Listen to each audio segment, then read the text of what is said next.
செய்தாலும் பொறுத்தருளும் செல்வக்குமரன் பொய்யான மயிலேறவும் காட்சி எழியாவும் ஒளி வீசும் தெய்வாம்சமே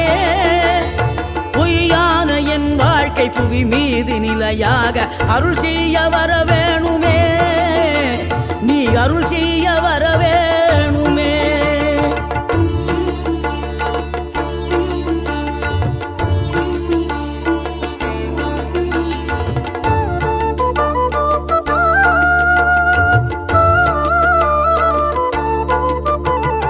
இகழ்தலையும் புகழ்தலையும் ஒரு முகமாய் கருதும்படி செவி உரைத்த முத்து குமரன்